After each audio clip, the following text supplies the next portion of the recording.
नमस्कार दोस्तों, कैसे हैं आप लोग। आशा करता हूँ आप सभी अच्छे होंगे। तो आज की इस वीडियो में हम लोग बात करने वाले हैं भारत की नदियों के विषय में। इसकी बहुत ही छोटी छोटी जो है एक सीरीज चालू होगी। आप चैनल को सब्सक्राइब कर दीजिएगा ताकि जो है हर सीरीज में हर एक नदियों के बारे में आपको बताया जाएगा और सभी नदियों के बारे में डिटेल से बताया जाएगा ताकि जो है आपको आसानी हो समझने में और आपको लंबे समय तक जो है वो याद रह पाए। तो आज का टॉपिक है भारत का अपवाह तंत्र, यानी कि भारत की नदियों के बारे में। और उसमें से एक नदी जो है वो सिंधु है। सिंधु के विषय में हम लोग बात करने वाले हैं। तो चलिए समझते हैं इस चीज को। तो सबसे पहले बात करें, भारत का अपवाह तंत्र जो है वो दो होते हैं।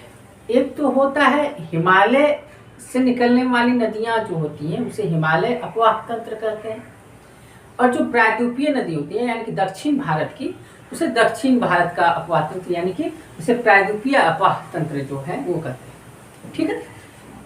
तो अगर हम नदियां की बात करें तो नदियां किसे कहते हैं, तो नदी जो है वो भूतल पर प्रवाहित होने वाली जो है वो एक जलधारा है। यानी कि हमेशा 6 महीने 1 साल जो वो धारा भूतल से गुजरती है, प्रवाहित होती है, उसे हम लोग नदियां कहते हैं। ठीक है। नदियां दो प्रकार की हो सकती हैं। पहली सदा नीरा और दूसरी बरसाती। सदा नीरा क्या होती है कि सदा यानी कि हमेशा, नीरा मतलब जल जो हमेशा बहे उसे सदा नीरा कहते हैं, जिसका हमेशा बहाव यानी कि सालों भर। और बरसाती क्या होती है, जो बारिश के समय जो नदियों का उत्पत्ति होती है उसे बरसाती नदियां कहते हैं। ठीक है। जैसे आपने बिहार झारखंड में ऐसी कई नदियां हैं जो कि बरसाती नदियां हैं। और अगर हम सदा नीरा की बात करें तो इसमें हमारा गंगा, सिंधु, ब्रह्मपुत्रा, ये सारी जो हैं ये सदा नीरा है। ये सालों भर इनमें पानी जो है वो चलता रहता है। ठीक है। अब हम मैप के जरिए इसको समझने की कोशिश करेंगे। सबसे जरूरी है, अगर आप ज्योग्राफी को समझना चाहते हैं तो बगैर मैप के ना बैठे। मैप बहुत ही जरूरी है। मैंने भारत का ऊपरी भाग जो है यानी कि उत्तर का भाग जो है वो मैंने बनाया हुआ है, सबसे ऊपरी भाग। अब देखें, अगर हम बात करें इस भारत में तो सिंधु नदी की अगर हम मैप की बात करें, सिंधु नदी के डायग्राम की बात करें तो देखिए कि आप ये जो सबसे ऊपरी लाइन जो है ये हमारी सिंधु नदी जो है वो गुजरती है। ये मानसरोवर झील से यानी कि जो कि तिब्बत में स्थित है वहां से निकलती है और तिब्बत होते हुए एंटर लेती है लेह में, भारत में। और लेह से यानी कि भारत से गुजरते हुए जो है ये पाकिस्तान में जहां एंटर लेती है उसका नाम है चिल्लास। चिल्लास जगह ऐसा है जो कि पाकिस्तान में है, भारत से जस्ट चिल्लास में आती है और चिल्लास से होते हुए कराची होते हुए आपका जो है अरब सागर में गिरती है। तो यानी कि इसकी टोटल लंबाई की बात करें तो सिंधु की लंबाई जो है वो 2880 किलोमीटर का है, उसकी पूरी लंबाई। और वहीं पे बात करें अगर भारत में इसकी लंबाई कितनी है तो 709 जो है वो भारत में ये बहती हैं। यानी कि 709 किलोमीटर का जो एरिया है वो भारत में है, बाकी एरिया कुछ तिब्बत में है और कुछ पाकिस्तान में है।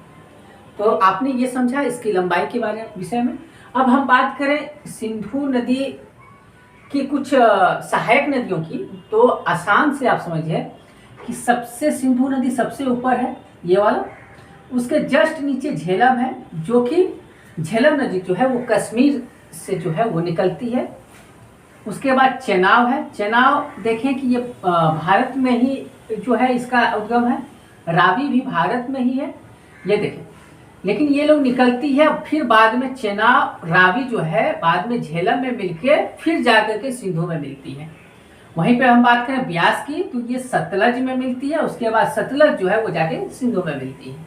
ठीक है। सतलज नदी का उद्गम स्थल जो है वो भी मानसरोवर का झील है, लेकिन एग्जैक्ट एक जगह नहीं है। तो हमने इन नदियों के बारे में पढ़ा, इनके सहायक नदियों के बारे में पढ़ा। तो एक बार और रिकॉल कर लें तो आप ऊपर से इसे याद कीजिएगा। सबसे ऊपर आता है झेलम, सहायक नदियों की बात करें। सेकेंड में आता है चेनाब, ठीक है। थर्ड की बात करें तो रावी, फोर्थ की बात करें तो ब्यास, फिफ्थ की बात करें तो सतलज।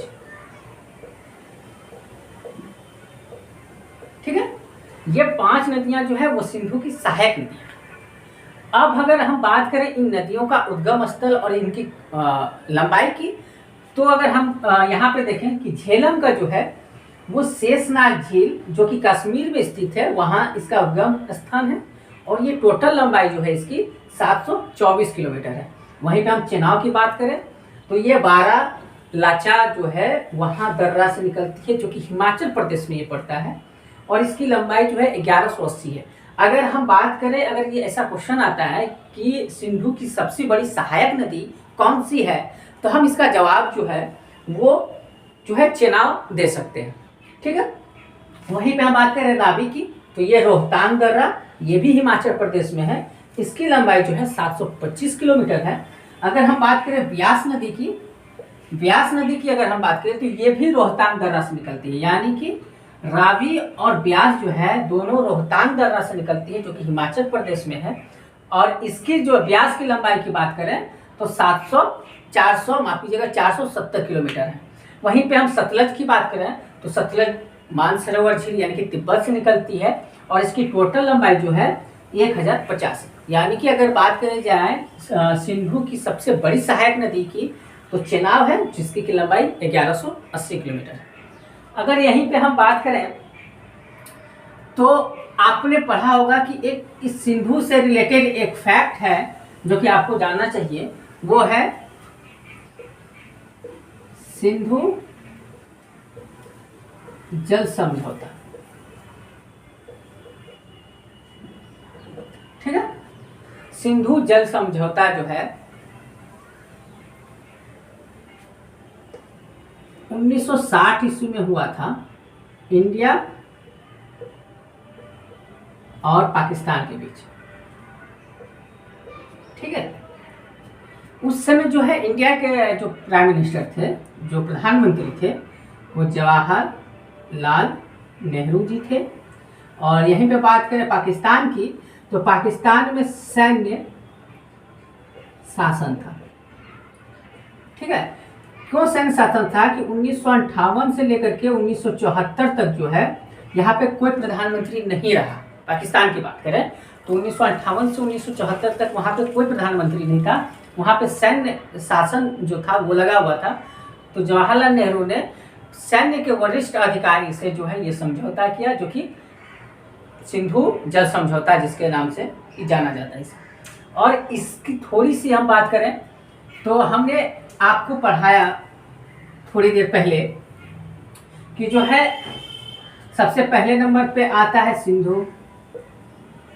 ठीक है, सेकेंड की बात करें तो झेलम, थर्ड की बात करें तो चेनाब, फोर्थ की बात करें, आप एकदम इस मैप के जरिए आप आसानी से इसको याद कीजिएगा। फर्स्ट में सिंधु, सेकेंड में झेलम, थर्ड में चेनाब, फोर्थ में रावी, फिफ्थ में ब्यास और जो है छठा सतलज। ये इसकी सहायक नदी है, यानी कि 6 सहायक नदियां नहीं है। इसको आप अगर चाहें तो काउंट नहीं कर सकते हैं, इसलिए मैं काउंट कर रहा हूँ। इसकी वजह आपको पता चल जाएगी अभी। सिंधु जो है जल समझौता के तहत क्या हुआ था डील कि ऊपर से 3 नदियां सिंधु, झेलम और चेनाब का 80% यूज जो है 80% यूज जो है वो पाक करेगा पाकिस्तान, और 20% जो बच गया वो इंडिया।